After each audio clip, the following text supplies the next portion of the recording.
L'avènement du MPSR2 au pouvoir le 30 septembre 2022, le capitaine Ibrahim Traoré et son gouvernement ont pris des décisions courageuses pour affirmer la souveraineté du Burkina Faso. Quelles sont ces décisions politiques? La réponse dans cet élément signé Sékou Zongo. Il faut changer le rythme, il faut aller vite. Tout le pays, c'est de l'urgence. Donc chacun à son niveau doit pouvoir aller plus vite et abandonner les lourdeurs administratives inutiles. C'était le dimanche 2 octobre 2022. L'homme qui préside désormais aux destinées du Burkina Faso est face aux secrétaires généraux des ministères chargés d'expédier les affaires courantes. 2 jours après son accession au pouvoir, le capitaine Ibrahim Traoré indique clairement la cadence de ses actions. Des actions marquées par de grandes décisions politiques. Aussitôt installé, le président du Faso s'attaque aux accords jugés coloniaux.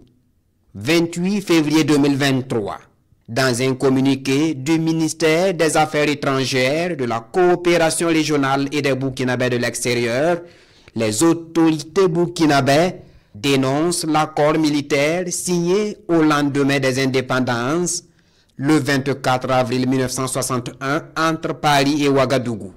Cette dénonciation prend effet dans un délai d'1 mois suivant sa réception. Le gouvernement burkinabé invite ainsi la partie française à prendre toutes les dispositions diligentes en vue du départ définitif de tous les personnels militaires français dans les administrations militaires burkinabées. Le capitaine Ibrahim Traoré engage de ce fait la libération du pays du joug impérialiste. Il faut alors briser toutes les chaînes coloniales et néocoloniales. Le 7 août 2023, le gouvernement burkinabé revient à la charge en dénonçant la convention fiscale de non-double imposition. Cette convention liait le pays à la République française depuis le 15 février 1967. Les autorités expliquent que cette convention n'obéit plus aux intérêts du Burkina Faso. Elles en veulent pour preuve la perte de près de 50 milliards de francs CFA de ressources financières par an avec cette convention. Et pour une indépendance économique et politique du Burkina Faso, le chef de l'État, le capitaine Ibrahim Traoré, signe aux côtés de ses homologues maliens et nigériens la charte du Liptako Gourma instituant l'Alliance des États du Sahel. C'était le 16 septembre 2023. Les 3 États sont désormais liés par une architecture de défense collective et d'assistance mutuelle. Une décision de souveraineté que le Burkina Faso entend exercer pleinement. Dès lors, les destins des 3 pays sont plus que jamais liés. Le 28 janvier 2024, l'Alliance des États du Sahel claque la porte de la CEDEAO à travers un communiqué conjoint en justifiant l'éloignement de l'institution sous-régionale des idéaux de départ. C'est la fin de 49 ans de communauté entre le Burkina Faso et la communauté des États de l'Afrique de l'Ouest pour améliorer les conditions de vie des Burkinabés et assurer un développement durable et harmonieux du Burkina Faso. L'exécutif burkinabé sous le leadership du capitaine Ibrahim Traoré lance une série d'initiatives présidentielles. Novembre 2023, le gouvernement lance l'initiative présidentielle pour le développement communautaire. Mais c'est en 2024 que les initiatives s'enchaînent.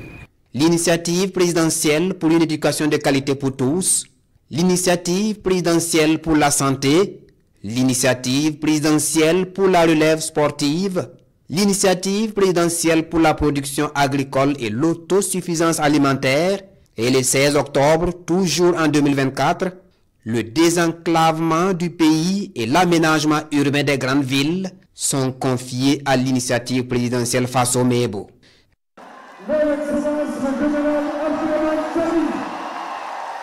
Le colonel Al-Sidi Goïta, le capitaine Ibrahim Traoré.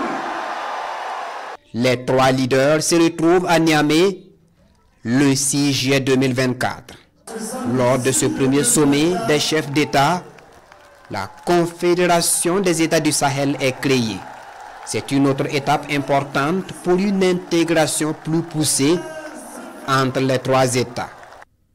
Et la dernière action politique commune date du 22 septembre 2025. Le Burkina Faso, le Mali et le Niger quittent le statut de Rome de la Cour pénale internationale. Une décision annoncée dans un communiqué conjoint pour cesser d'accompagner une juridiction à justice sélective. 30 septembre 2022, 30 septembre 2025, 3 années d'adversité contre l'impérialisme, mais marquées d'importantes et de nombreuses décisions politiques sous le magistère du capitaine Ibrahim Traoré, et cela pour le bonheur des Burkinabés et des peuples amis.